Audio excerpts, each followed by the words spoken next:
Good evening or morning, everyone. Hopefully you're feeling excited for the upcoming webinar. It's my pleasure to start the second webinar in our series, which are building up to the conference GenAI and Localization 2026. We'll be waiting a couple of minutes for everybody to join. We expect about 50 people today.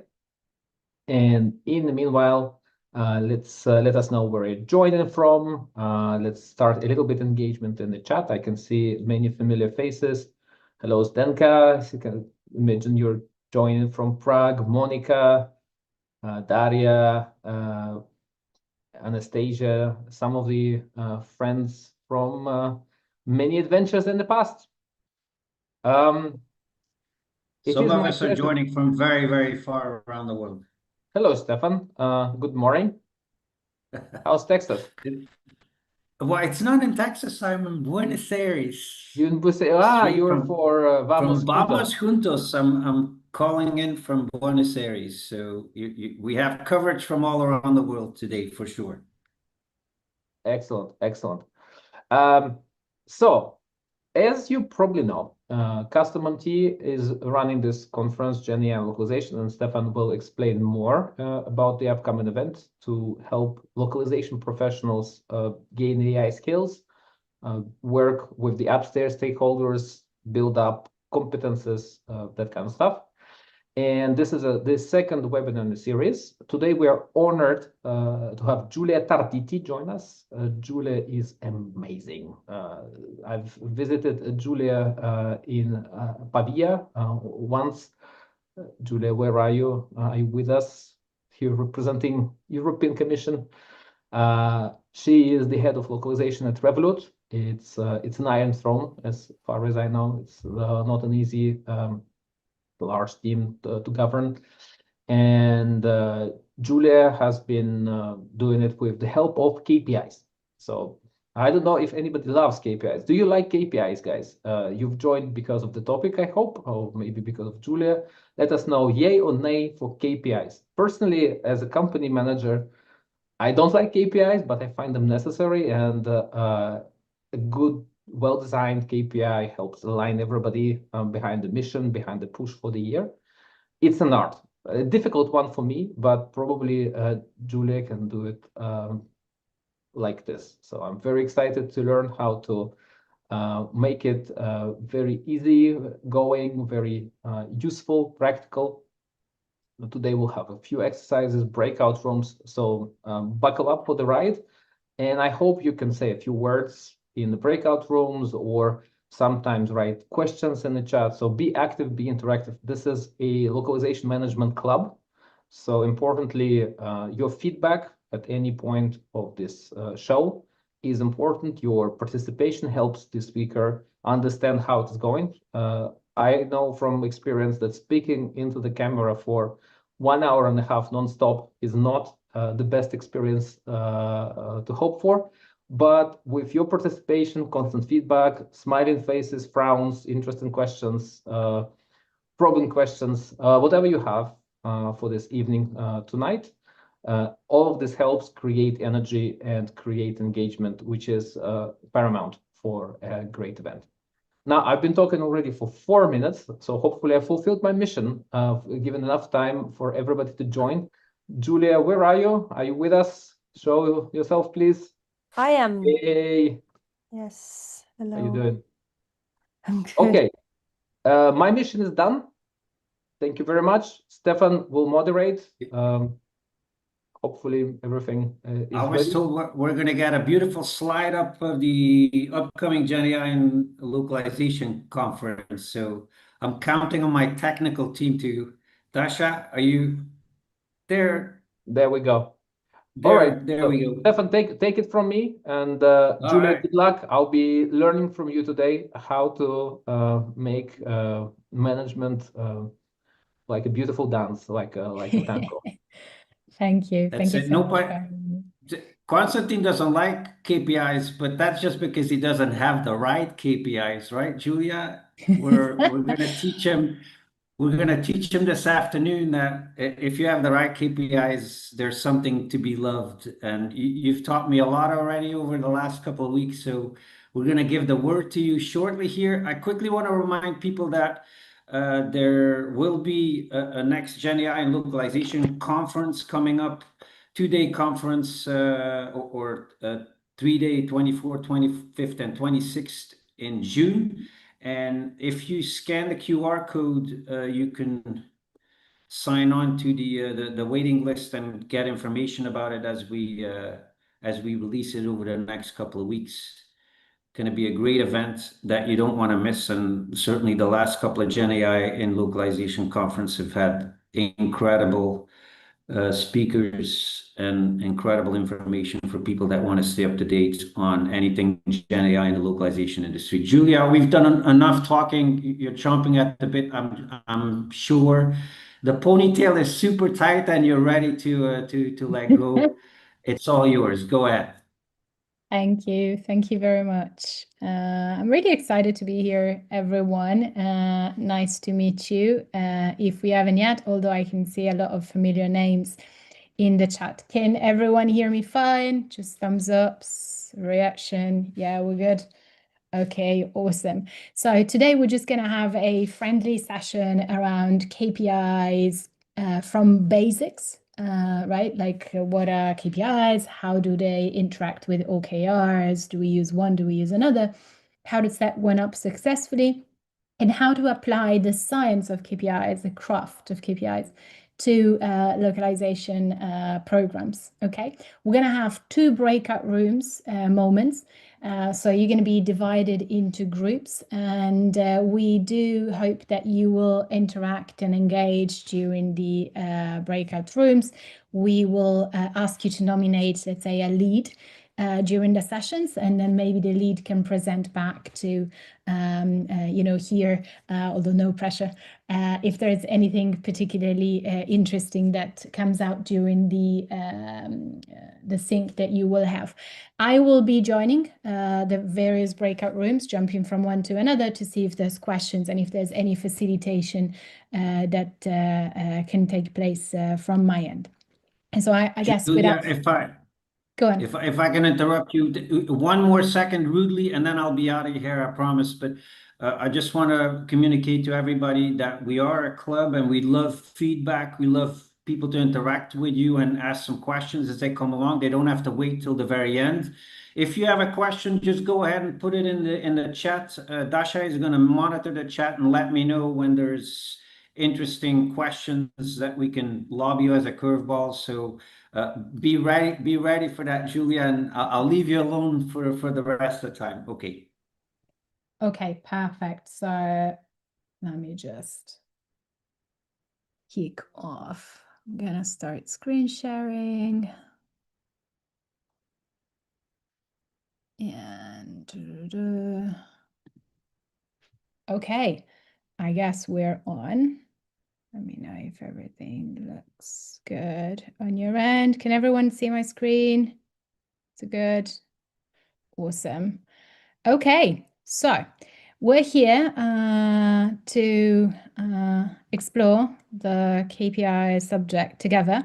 So just a couple of words about me, although I'm not going to bore you. So I've been in the business of localization for a while now, which means I'm getting old.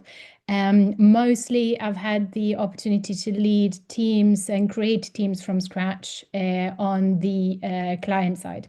I've never worked vendor side. Obviously, I've worked with a lot of vendor side people during my career, and also as part of the EU Commission work, I do have a lot of vendors in my collaboration pool there, but a lot of the things I will say here today, I think apply to everyone that has a role in localization, whether you're a freelance translator or linguist or a sort of solo consultant in the space, whether you work vendor side or client side.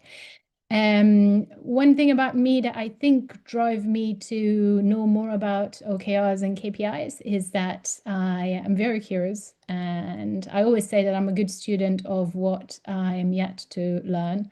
And so I think things have become more and more data-driven in the past 20 years, right? So companies have become more and more dependent on data, up to the point where maybe sometimes makes even little sense sometimes, that we're so data-driven and we tend to lose sight of the qualitative side and, what good instincts still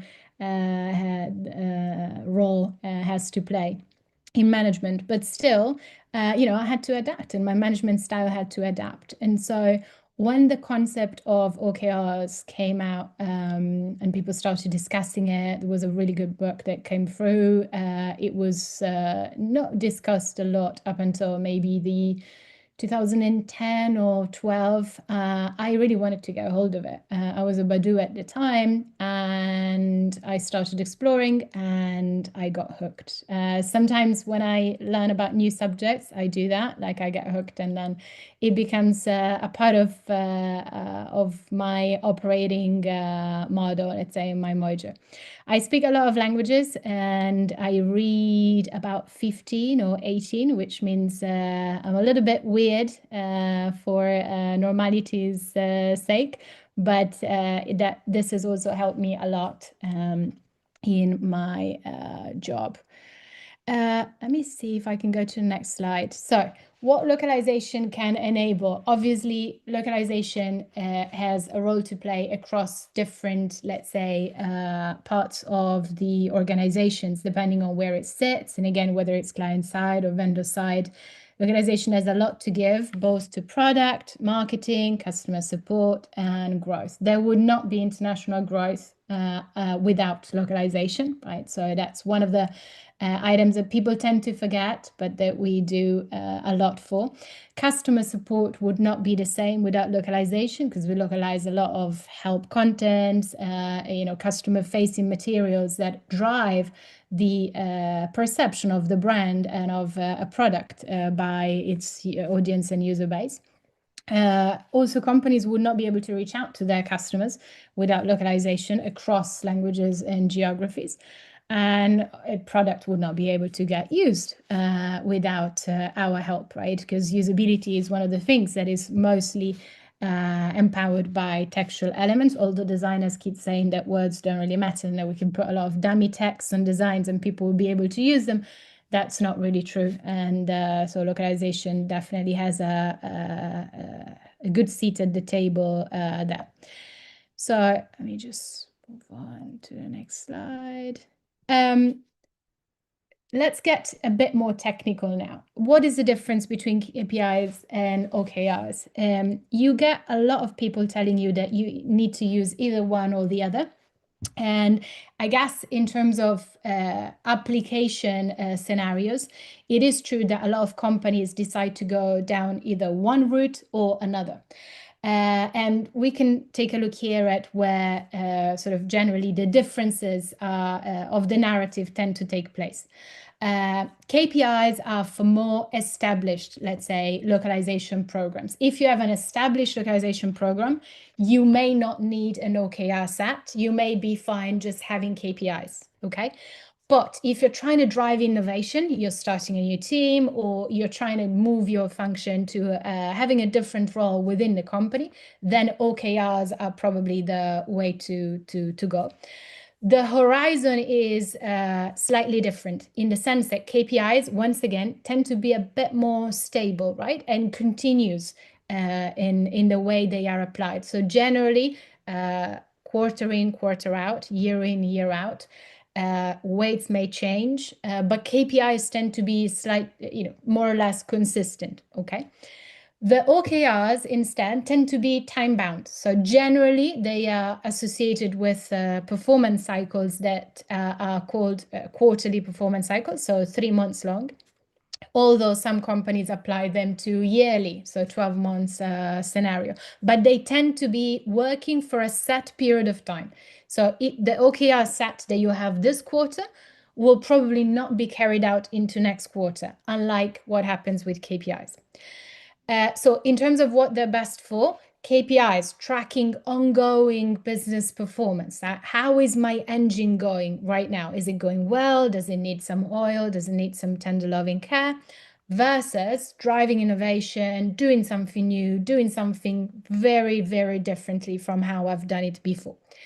In terms of structure, the KPIs mostly are metrics. Okay, so you have like, I don't know, number of words translated per hour, or number of bugs that I found in the app post publishing, versus being, having a more qualitative or directionary component, which is what happens in the OKRs. Let's have a look at some examples. So, increased translated app conversion, your version NPS, from 30% to 40%, right? Let's say you have a net promoter score. You know what the baseline is, which is that 30%, and you know where you want to get. You want to get it to 40%. So the KPI is that language NPS, okay? That translated app NPS. And then you have a starting base and you have a goal. The OKRs is something a bit more complex, but does have the KPI within it. And this is something that I think is really important that we get out of today. You can absolutely have OKRs and you will be getting KPIs within it, okay? Because an OKR does contain a KPI within it. Let's have a look. OKRs is an acronym that stands for objective, right? And key results. So what is your goal, your objective? You want to improve the quality of the translations that you have in French for your app or your website or whatever, right? So it's a very qualitative measure. It's aspirational and it doesn't have any numbers in it generally. And so how will you know if you're getting that? That is something that your key results will tell you. I will pencil in my key results. Number 1, the conversion to onboarded. So people that start, download the app to have gone through full onboarding and become an actual signed in users. I want to increase that by 10%. That will tell me that I have improved my translations, right? Because better translations, better onboarding conversion. Key result number 2, the translated app language NPS will increase by 5%, 5 percentage points. For sure, if my translations are better, my NPS will be better. So the NPS improving will tell me that I'm on the right track for my objective. Key result number 3, customer complaints about FAQs clarity will decrease by 15%. Obviously, if my translations of that help content are better in French, there will be less customers who contact support complaining about lack of clarity in the FAQs. So what can we immediately see here? That inside one part of the OKR, which is the key result, we have the KPI, right?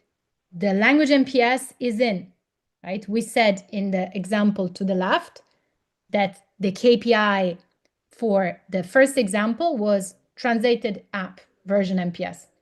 You have that. You have it in the key result. You also have a direction. Is it a plus or a minus? You want to increase that NPS in this case. In the third, let's say, key result, customer complaints about FAQs clarity will decrease by 15%, right? So I have a number of complaints is my KPIs. It's a bit hidden, but it's there. So when people tell you that the two frameworks are not compatible, send them to hell, right? Okay, let's move on to the next slide. We're seeing the anatomy of the OKRs in a bit more detail. What do I want to obtain? So let's say this year, I want to increase the efficiency of my localization program. You see, once again, this is very qualitative and aspirational, okay? It doesn't have a number, it doesn't have a measurement in there, but it tells me what matters to me right now. The key word here is efficiency. I want to improve the efficiency, okay? And that is the biggest of the 3 circles, the objective. Within it, I'm going to nest some key results. The key results answer the question, how will I know if I am on the right track to improve the efficiency? How will I know if the efficiency has increased? So, key result number 1, I want to increase the number of words that each linguist can review per day from 3.5K to 5K. Okay? Key result number 2. I will decrease the number of hours it will take me to return 1,000 words of content from 24 to 18 hours. I could be an LSP or I could be an in-house localization function. In any case, I have a customer, whether it's an internal customer, which is a colleague, or an external customer if I'm an LSP. I want to decrease the number of words, this lag time, that it takes for me to return that content. We are within the second circle, the key results, okay? So it tells me if I'm on the right track for my bigger objective. You can see that we have the KPIs in here. Those key results have within it all the ingredients for a KPI. The KPI are made of a direction, right? Do I want to increase? Do I want to decrease? Am I going up? Am I going down, right? In which direction am I pushing the cart?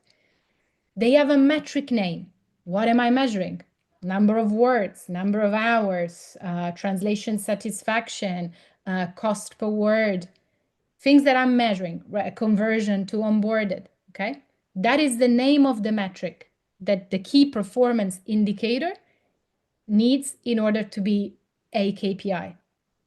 Done and dusted. Then they need a starting value, right? Where am I starting for? I know these key results are telling me where I'm starting from. I'm starting from 3,500 words a day and 24 hours of localization cycle time. Then the last ingredient for this to be a KPI is the end goal. Where do I want to get to? I want to get to 5,000 words and I want to get to 18 hours of localization cycle time. These key results are obtained, I would have met my goal. I would have met my big O. I would have increased the efficiency of our localization program. That was the objective. The results will tell me if my objective is met. Will there be other key results that I could add here? Absolutely. Generally, for each objective, you don't want to add more than 3 KPIs and key results. If you have more, you probably need another objective. A program can contain 5 to 7 objectives, right? Tops, but the key results need to be correctly nested under the objectives. If you have too many key results, is it because you probably need more than one big pink circle? So you can see how we have put the two frameworks together. We have the OKRs and the KPIs are inside the key results part of the OKR. I understand this is a bit technical, but it's probably the biggest basis for us to be able to progress to how we do this and move on to the breakout rooms. So I would like to ask if there's any question at this stage. I can't see the chat, so. Daria, do we have any questions? Anything that is unclear? We have one question in the chat. So Stefan, do you see this, or should I? Curious. Go ahead, ask a question, or who was the question by? Maybe we can invite the person to ask their question to Giulia directly. Yes, it would be great. Zdenka, would you like to turn on your camera and microphone and speak out loud? Don't be shy now. Yeah. Am I heard? Yeah. Okay, hello. I managed to unmute myself. It's not actually a question. It's just a remark that this efficiency objective tells nothing about the quality of the provided service. But I do understand that this is just an example to show how KPI and key results and objective are interconnected, right? Yes, but Zdenka, yours is a very valid point. But I think the short answer is you would need another O. Yeah. You would need another objective that is built around quality. Because here, efficiency, right, at least in the, let's say, the meaning that I intend of it, is doing more with less. Yeah, right? thank you. So basically what you're betting on here is increasing the, the lean aspect of your program, right? I want to do more words a day, and I want to be able to be faster when I return that content back to its customers. That to me is efficiency. Quality absolutely has a place. Every localization program should have one, but it needs its own O. Because what happens if you add a key result around quality and you put it under efficiency? That key result achievement at the end of the performance cycle, whether it's a quarter or a year, is not going to tell you whether you're being more efficient. It's going to give you an answer that you haven't asked a question for. So it needs to be nested under a quality objective. Okay. All right. Okay. We good to go? Thank you. Yeah. Thank you for the question. That was a really good one. Okay. I think we can now flex our muscles and move on to breakout rooms, right? So what we're going to be doing... Giulia, Giulia, before we do the breakout room, I want to make sure that we get a group photo in with everybody. So I thought before we wait till the end, we should take the group photo now, and then we'll go into the breakout room. Is that okay with you? Perfect. Let's do that. All right, Just so as you if said, everybody wants people have to left. turn on their camera, and Daria, you will make it so everybody is visible in the center of the screen.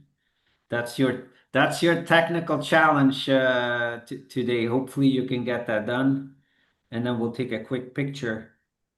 I hope so.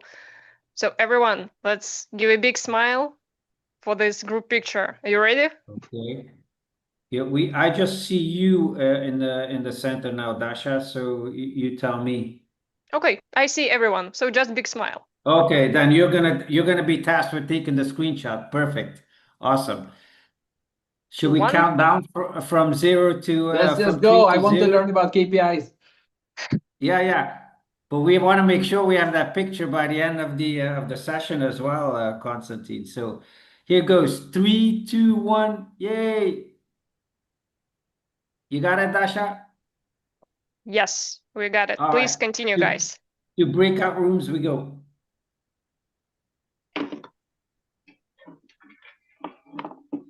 Please, people, if you could use the links that have been added to the chat. You're going to need two things when you go to your breakout room.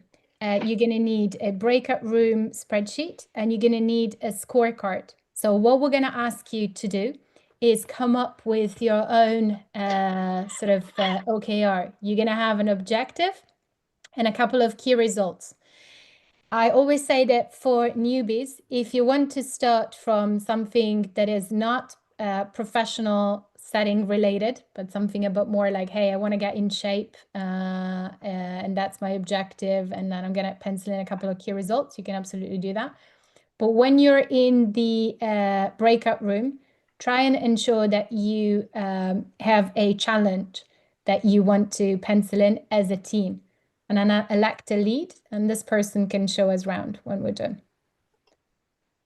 I think there are some people having access issues to the documents, Daria. That's a download link, so you should download it, but I will send the new links right now for the Google Docs. Give me a second. And now can I admit everyone to the rooms? Yeah.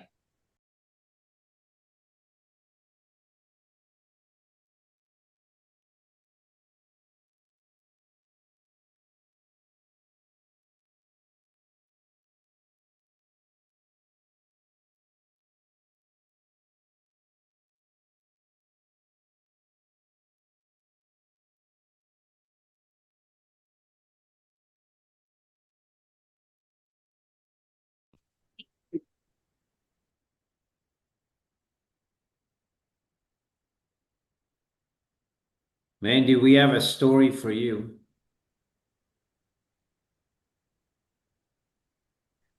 Tell me.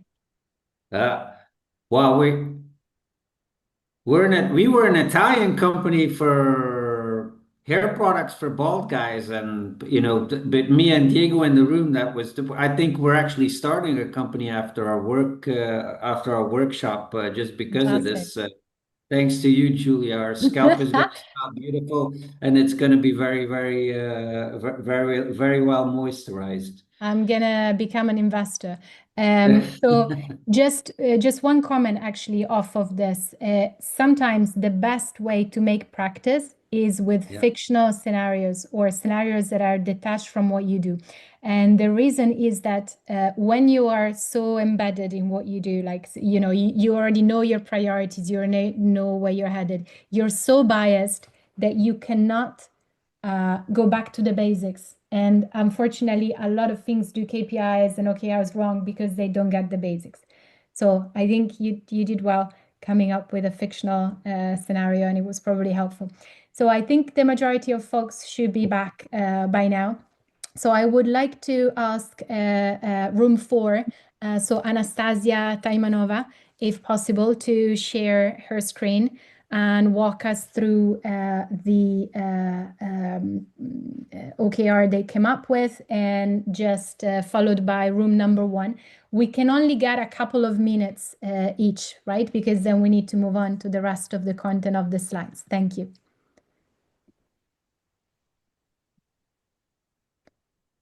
You need to unmute yourself. Anastasia, you're muted.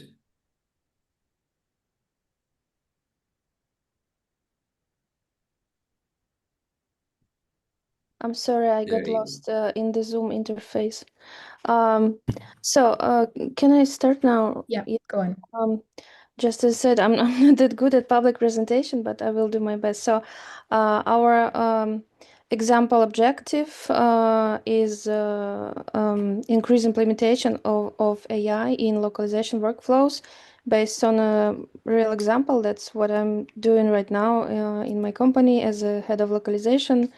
And the name of this initiative is AI or not AI, meant a little bit in an ironic way.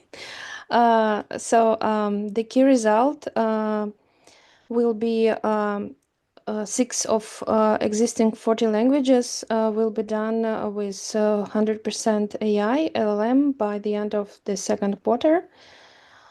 The KPI will be the number of LLM-only locales per quarter. So just as we decided, that will be 6 locales. Direction is increase, time horizon 1 quarter, 3 months, KPI baseline. So now we are at point 0. That means that we use 2 workflows, 2 stages for localization. Stage 1 AI, stage 2 human review. And the goal is to avoid human review for 6 languages out of 40. Okay.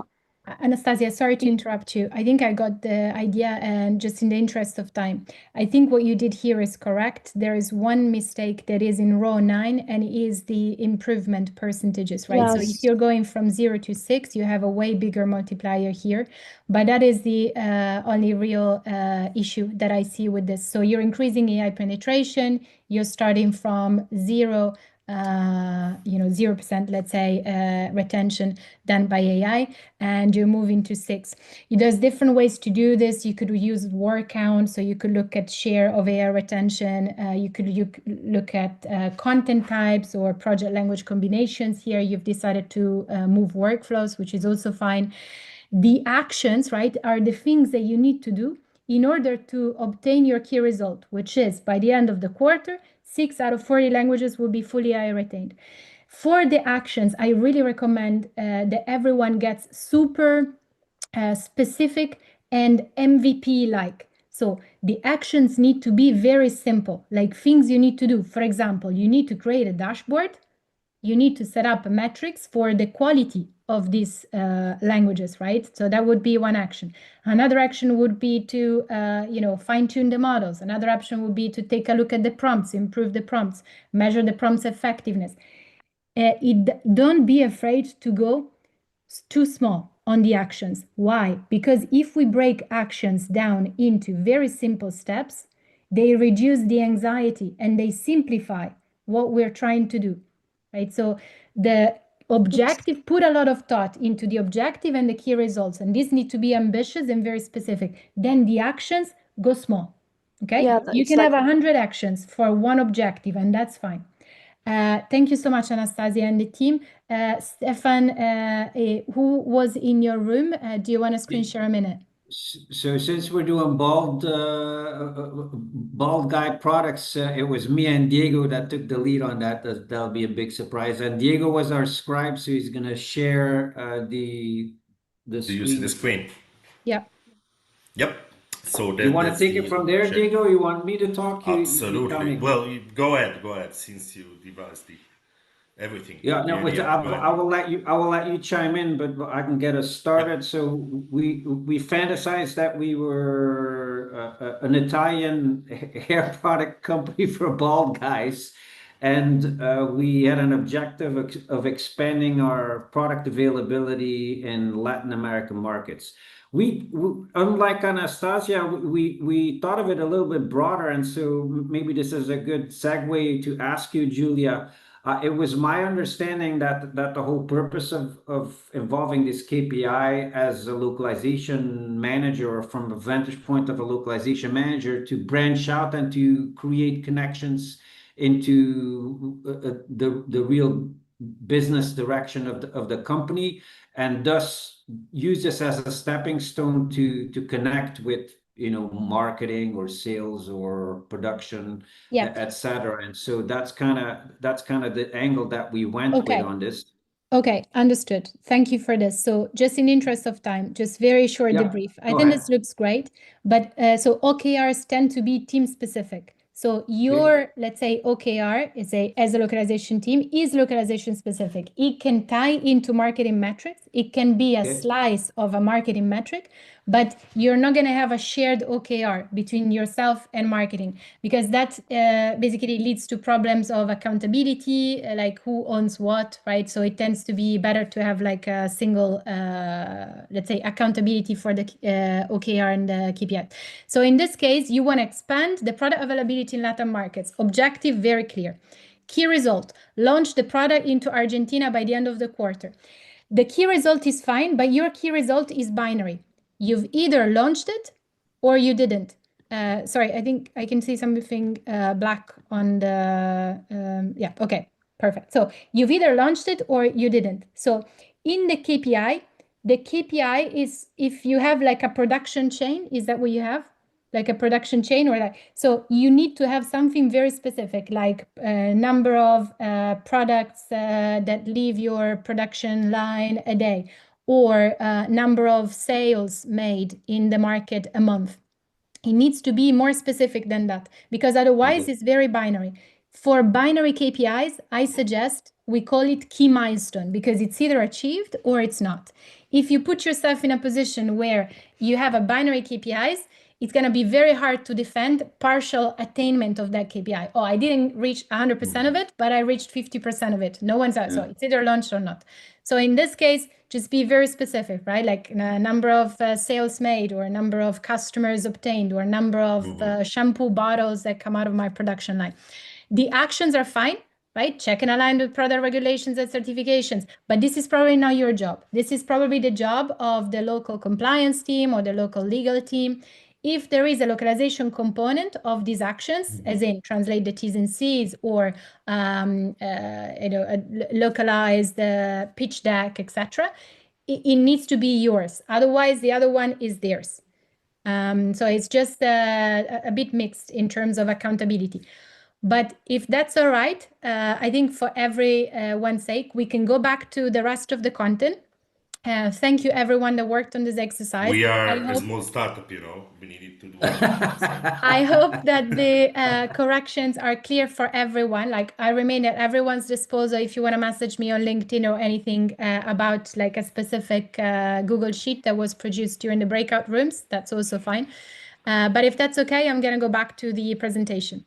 Yeah, perfect. So In the interest of time, because I don't know whether people need to live like right on time, but there's going to be one more session, one more breakup room that we're not going to be able to have today, and it's about time management. But the spreadsheet to do that in your own time will be shared by Daria. I think she's probably already shared it, but if not, it will be shared at the end of the session.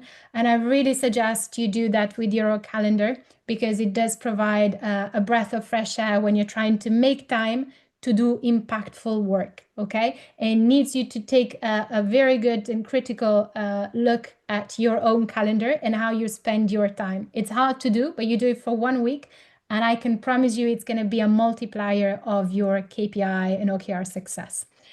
So without further ado, let me get into content that is a bit more technical. So KPIs can go into 3 main directions. You go up, right? It's an increased KPI.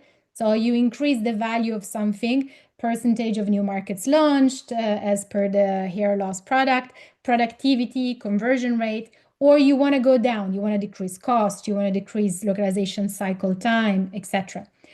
But there's a third category, which is a maintain KPI. You will maintain up or maintain down. So something like, oh, maintain the localization cycle time between 4 and 6 hours. That is also fine. But maintain KPIs tend to be a bit less ambitious, and they're best used for items that are a bit more established. Let's say you introduce a new KPI. You squeeze all the juice you can out of it as an increase or a decrease KPI. Then it reaches a more stable state, right, where the improvement is incremental. Then you can go with a maintain KPI. Okay. Then there are balanced KPIs. One of the teams in the breakout rooms actually try to go for a balanced KPIs that is very, very ambitious as a setup. So what this does is like creating a trade-off, right? You're optimizing 2 competing forces. I want to decrease costs, but I want to ensure that quality doesn't go to the pigs. It's difficult to set up, right? We will take a look at this. It's in the scorecard example that I shared. You will also find some balanced KPIs. And if not, just look it up online. Throughput to quality is the typical. So I have it in my team, for example, which is like a KPI that tells you how good the quality remains when you're trying to increase the linguist productivity, right? So it's a balance action. They tend to be good KPIs for the core team, but they're not the best KPIs for the individuals that are directly responsible for production, like a linguist in a vendor team. Why? Because they don't give the person accountable real clarity about whether they should work faster or improve their quality, right? So I always suggest that unless you have a very specific reason, you go with the increase or decrease KPIs. 2 different KPIs, much better. Learning KPIs about experiments or improvement, in your decision making, the number of experiments you do, the A/B tests that you do. The top companies out there have learning KPIs, maybe just 1 per quarter, a very small portion of your total, let's say, accountability for the quarter, but always good to have a learning KPI, because it means you want to improve the way you do things and have some dedicated bandwidth to run some experiments. How does cascading work? You basically have a company goal. The company is trying to improve the cost unit, right? It's at a company level. Then you cascade that down into a team or department level KPI. So everyone will take this mandate and try and make it their own, right? Their own contribution. Legal has their contribution, localization has their own, marketing has their own. It doesn't mean that they cannot meet at the crossroad, but each has their own.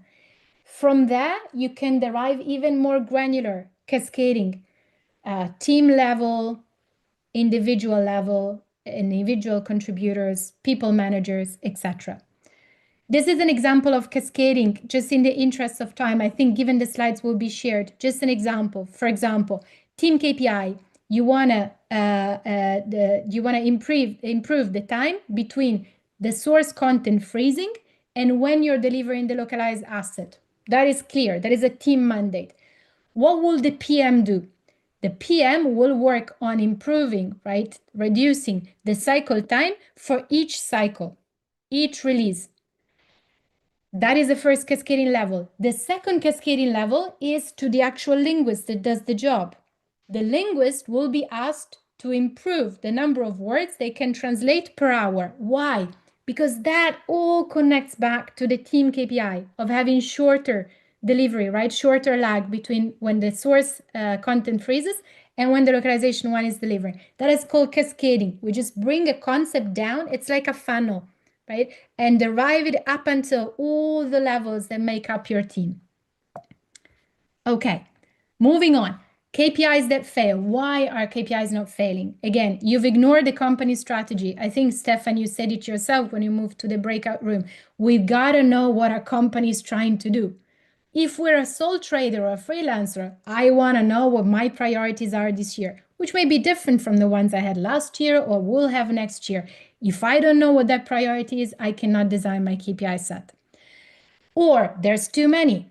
Some metrics are key performance indicators. Some metrics are just drivers of your own KPIs, right? So for example, the share of automation is not a KPI in itself, it's a driver of your speed. How you achieve your speed is up to you, or at least you can do that in many different ways, but your KPIs should be the speed. The share of automation is a driver of your speed. I hope that difference is clear. And ensure that the KPI has good ownership, right? Not two people need to be responsible for the same KPI. There needs to be one person accountable, and that is important because otherwise I can't be responsible. If Diego and I work together on something, but he sleeps off, I cannot be accountable for his work. So he's going to have his own KPI. I'm going to have my own KPI. Then, how does this work in practice? I've left you a scorecard. I think Daria has shared the link. But this is, you define your KPI set, right? So I have my own KPI, throughput words, on-time delivery, time in translation, quality score, cost per supported user, new language experience reach. So first I define them from 3 to 7, no more than 7, okay? Otherwise it's too much noise. Some of it is probably a driver, it's not a KPI. Then you assign a weight to them. It's basically a portion of your cake. Your cake is your whole time, whether it's in a quarter or in a year. That is 100%. How you spread your attention and how you spend your time should be directly related to how important something is. Not all KPIs need to have the same weight. That is wrong. If that's how your company is dividing it, they're probably not doing it right. So first things first, there are things that have a bigger weight and then a lesser weight. The moment you introduce a new KPI, it will have a bigger weight. Next quarter, it's probably going to have a lesser weight, okay? And then there's a small legend down here. You can have a look at the type of KPIs. Is it more operational? Is it a guardrail, right? Am I doing something whilst managing another? Or is it an impact KPI? Am I creating value for the business as a whole?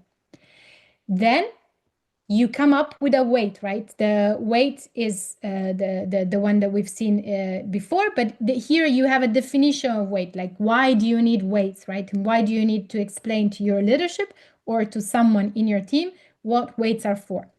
Then you need to define the targets, right? The targets are directly tied to how much you want to improve something. Your baseline is where you're starting from, not the minimum. I think one of the questions was about this. It's not your minimum allowed value. No, it's where you're starting from. If you're starting from 0, your baseline is 0. If you had a previous quarter of this metric, you need to look at the average performance of this metric. Some very ambitious companies use the last value of the quarter as a baseline, but that is wrong because that can be linked to like fluctuations or seasonal effects. Better to use the average performance and to have a bigger multiplier. Then you're going to have much more clarity.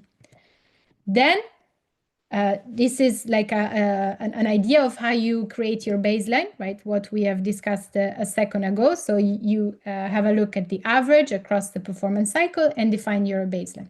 Then you have your target. This is an example of ranges that tend to be used, right? But there's no right or wrong. If you want to improve by 600%, you can, especially at the very beginning. Then you measure the results, okay?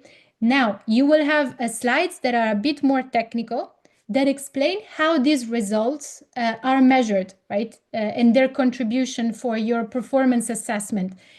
I have given you a scorecard that is ready to go. It's plug and play. The formulas are already in, etc. So you can use that if you're not interested in how it works in practice. But I think how it works in practice is also helpful to understand. So here you can basically have a look at how these calculations are done. If the KPI is an increased KPI, so higher is better, your achievement is basically your result by the end of the quarter divided by your target. The opposite if it's a decreased KPI, right? If lower is better, you start with your target and then you have the result. This is an example of the KPI's achievement percentage. Let's take a look. So here you have achieved 96% of your goal. For the first one, you had a target of 4,200 and you got to 4,000. You achieved 96%. For one KPI, you actually overachieved, which is this one, right? The goal was 98.5, you went to 99. In the scorecard that I've sent you, I have capped the achievement once at 120% and the other time at 150%.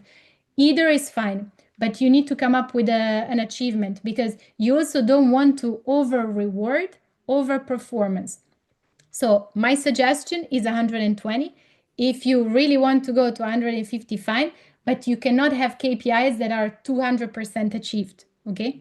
Because it's not good practice. Otherwise, people tend to just work for the sake of their KPIs, especially if they're tied to bonuses, etc. in your company. Then this one tells you how the weighted score is calculated. It's just a multiplier, right? Expressed in percentage, same as you would do in a spreadsheet. So 25% becomes 0.25 multiplied by the achievement that you had. So 96 here. Then you get to another percentage, which is the weighted score. Your performance at the end of the quarter, right? You can take a look here, is basically the sum of all this weighted score. Again, I suggest the 120% cap. If you want, you can go more. But here is your total performance for the quarter. You can have your own set. You can have like personal KPIs. It doesn't need to be company KPIs. But try and get into the habit of measuring things this way and measuring how much you achieve them, right? Whether it's even like a saving for buying like a nice holiday for yourself. Here is another set of ready-to-go localization KPIs. Here is what a good program looks like. It measures, right? It has the sum of its weight is 100%, but it measures different things: efficiency, quality, expansion.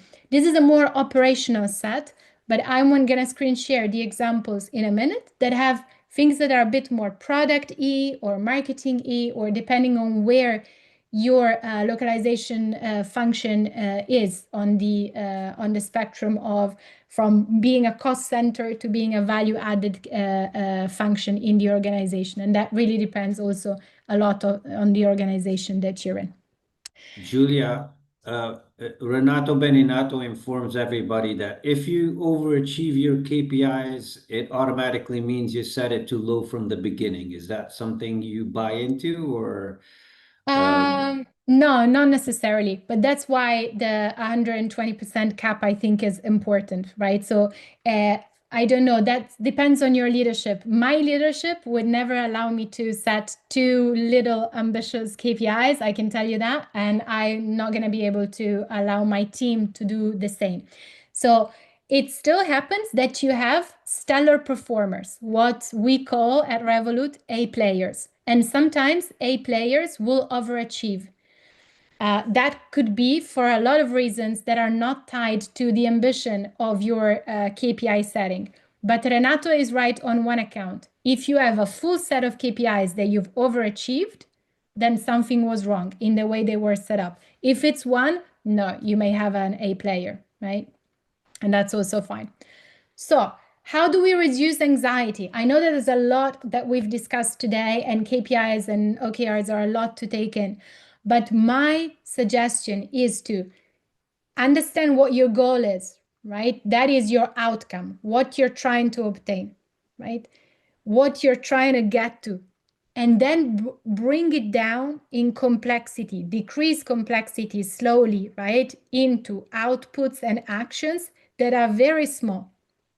Because if we break them down into very simple asks, that could be even something like spend 20 minutes a day preparing that slide deck and secluding that time, it may seem like a small action, but it's going to drive a lot of progress.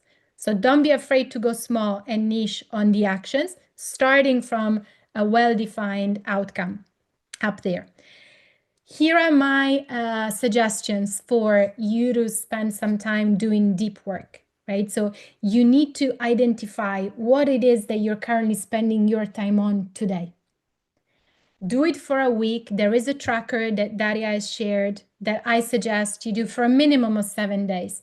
And it will tell you a lot about how your time is currently being spent. It also uses some formula to show you aggregated deep work portion of your time, bullshit person of your time, pardon my French, and something a bit more admin-like that everyone needs to do, okay?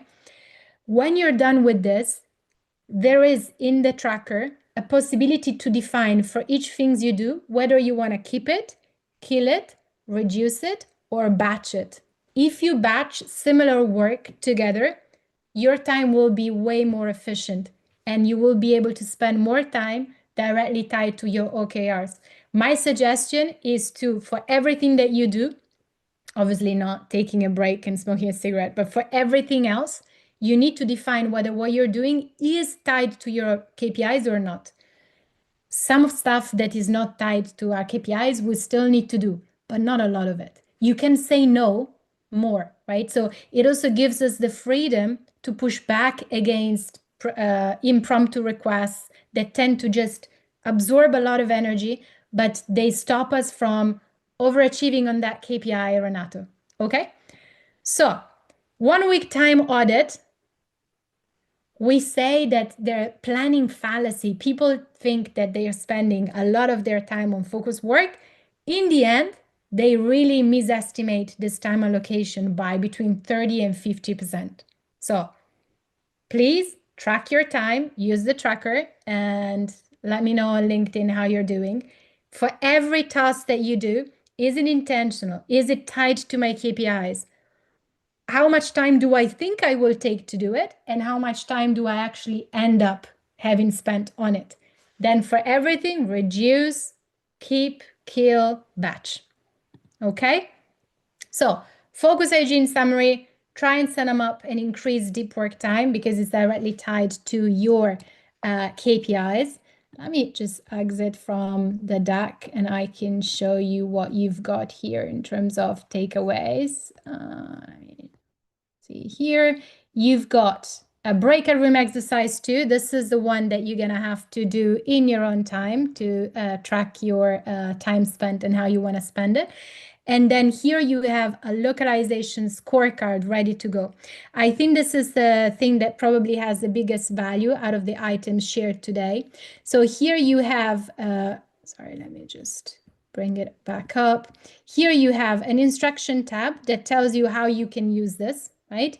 Then you have some examples, one more operational, one more product-y, one more marketing-y, and you have the definitions for each KPI that is a bit more obscure or open to interpretation of how I measure it. Again, there's way more lists than this, right? It's not by no means exhaustive, but it should be helpful for you. And then you have a blank template. In the template, all you need to do is come up with your own set of KPIs, give it a category, right? Is it impact, operational, guardrail, or a learning KPI? Give it a direction. Is it an increased KPI or a decreased KPI? give it a weight. The sum, there's a check down here, will always need to be 100. Give it a baseline, a target, and then tell me what your result is. The cap here is 120. I think it's another one is 150. You can take a look here. It's up to you. Probably Renato is going to have it as 100. But then here, you will have a weighted score that will be automatically calculated based on the input that you put in these fields. And it will give you your team final score or your personal final score at the end of a performance cycle. This one can be used with any and every KPIs that you have. I think I am done with my part. If there's more questions, I know we're at time, but I can stay a bit longer. If people have something they want to ask, I'm here. Otherwise, Daria, let's ensure that we've sent all the links through that people can download and use in their own time. And I hope this was useful. Giulia, we can't thank you enough. You've not only given us a wonderful presentation, but you've given everybody the tools to implement their own KPI system in no time with all the preparation that you've done here for us. We can't thank you enough.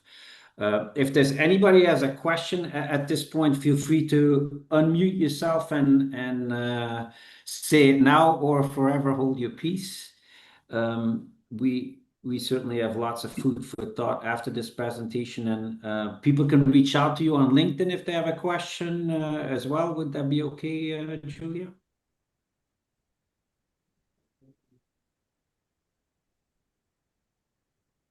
Okay, I'll jump in. Can I have a comment and a question? Go on, Renato. Good to see you. Okay. Ciao, Giulia. So the question, I should have said a comment.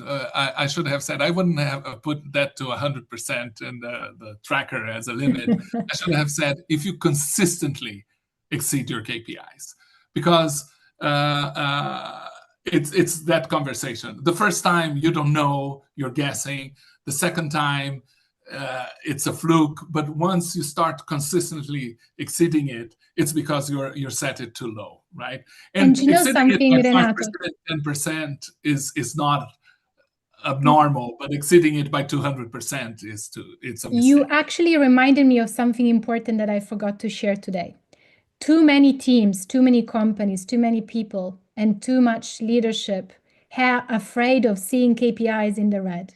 Yes. And that is wrong, right? So you can have someone having exceeded their goals, right, in terms of like performance review results, even with KPIs in the red, because KPIs tell us whether we're on the right track or not. And sometimes you need a quarter or two to understand that either you've chosen the wrong KPI, or your baseline was wrong, or your target was wrong, or your actions are wrong. Yeah, and you're learning that it's seasonal and the curve is going to change over time. It's a tool. It's not it's like grade inflation at school, right? Everybody's an A student. It doesn't make sense. It needs to be useful as we go.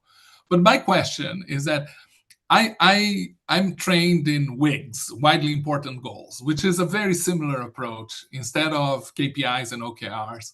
But one of the things that I learned is that you should set measures that are lead measures instead of lag measures. Is that a conversation that you have in OKRs and KPIs? I have to be honest, you catch me a little bit unprepared here in that framework. I've only ever used OKRs and KPIs, and I've personally tried and combined the two after seeing, one company uses one another. The type of metrics, whether lag or lead, that you use really depend on the maturity of your program, the good practices of performance measurement of your organization, but also where your function sits within the org, right? What its metrics is. I don't think there's a right or wrong in terms of exactly. As long as the goal itself, right, the biggest umbrella, whatever you want to call it in any framework, is well defined, thought through, and aligned with the company strategy, the way you're measuring it is fine, right? It's a bit more subjective and depends again on maturity, on priorities. Maybe one quarter lead metrics work, the other one they want. Having a mix also works. Absolutely. And for people who don't know the difference, a lead measure is something that usually you can control, and a lag measure is a result after a period. So you only know the increase at the end of the quarter, for example. So we have grown our revenue at the end of the quarter. Revenue is something that is lag. You can only measure after it has happened. And the lead measure is something that you can influence to generate that result. So I need to make 10 phone calls. This is very typical in sales. I need to make 10 phone calls to be able to close a sale. So my lead measure is making phone calls. It's not closing deals. It's making the things that will generate the results. And these are very hard to set for everybody. Yeah. In the OKR framework, those that you've just defined and listed now would be actions, right? The actions that you need to take in order to reach a key result. The key result would still be linked to revenue. Like I want to increase my revenue from 1 million to 1.5. If you will not know what that revenue result will be at the end of the cycle, there will be a delay. It's called a delayed KPI. And it will be measured, right? That you would say, you'd set a delay up to a month. Say, okay, I will only be able to measure this performance in 15 days, 30 days, whatever it is. But you can still build dashboards that show you how you're progressing on that track, and they give you proxies. I'll give you an example. I have a cost KPI in my function, and that cost KPI is calculated when the invoices are actually coming in, and I cannot control when the invoices are coming in. So maybe the delay is like 3 weeks or 4 weeks, but I have a cost proxy. It's not my KPIs, but it's a dashboard that I use to know how I'm trending. And the proxy is I have a cost per word on average across all my vendors, and I have a number of words that I know I've outsourced.